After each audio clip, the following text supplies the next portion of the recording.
we're taking a look at a comedy series episode that actually just won an award. Best Comedy Series Episode. Okay, cool. So what's the episode? It's called Behind the Scenes. Behind the Scenes, okay. Directed by Marvin Zana. Interesting. And it's basically like it's a hilarious look at like the world of a New York City film production company. Okay. Kind of like a more chaotic 30 Rock or, Entourage. Yeah, Entourage, but with even more like awkward coffee runs and stuff. I like it. I mean, the Austin Comedy Film Festival, that has a reputation for showcasing some like hidden gems. For sure.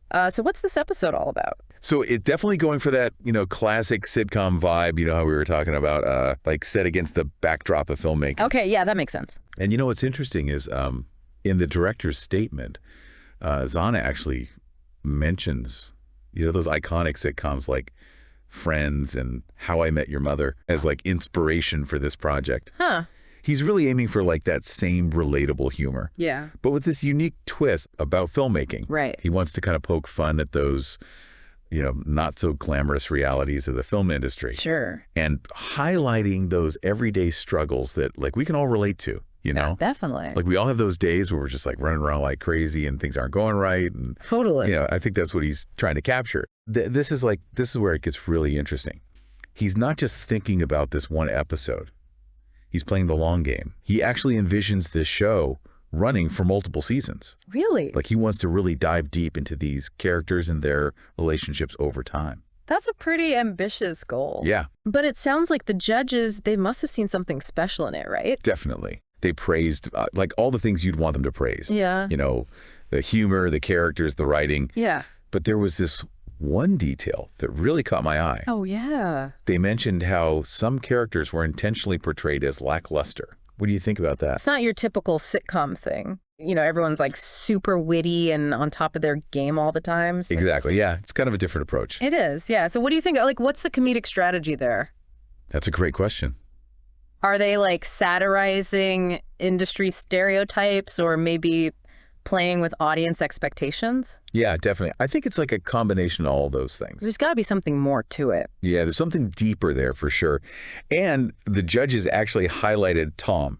Okay. He's like one of the interns as a prime example of this lackluster thing. So how does that play out? Like he's constantly messing up coffee orders, misinterpreting directions. He's just generally out of his depth. Classic intern stuff. Yeah, exactly. It's like they've taken those classic intern blunders right. and just amplify them, Cranked it up to 11. Yeah, exactly, for that comedic effect. So it's relatable. Anyone who's ever felt like they're faking it till they make it, Exactly. And it also makes you appreciate the characters who are competent even more. Right, because they stand out even more against, all this like comedic incompetence. Yeah, it's like that contrast really makes it work. Yeah. Like those lackluster characters are the glue that holds the whole, hilarious mess together. Right. I mean, it's interesting. What does that say about the director's vision for this show, overall? That is a great question. Like, what is he trying to say here? Yeah. I think he's not afraid to embrace the imperfections. Yeah. Okay. And like find the humor in the mundane, those little everyday things. Yeah. And that's kind of refreshing. It is, especially in that industry, where everything is like larger than life personalities, Yeah, it's all about appearances. But this feels more grounded, more human somehow. Right. Yeah. And if this one episode is any indication, I think he might be onto something really special here. Yeah, I agree. He might be onto something.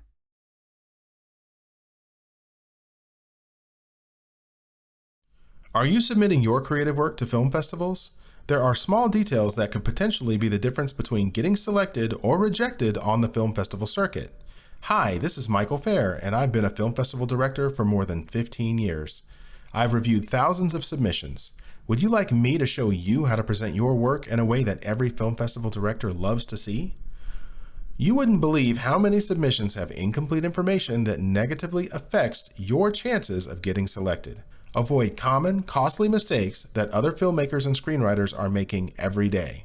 Before you spend another $1 on submission fees, you should purchase the Film Festival Submitter's Handbook, now available on Amazon in paperback, ebook, and Kindle formats. Click on the link in the description of this video and order a couple of books today, one for yourself and another for a friend who is ready to start their film festival submissions journey. Thank you.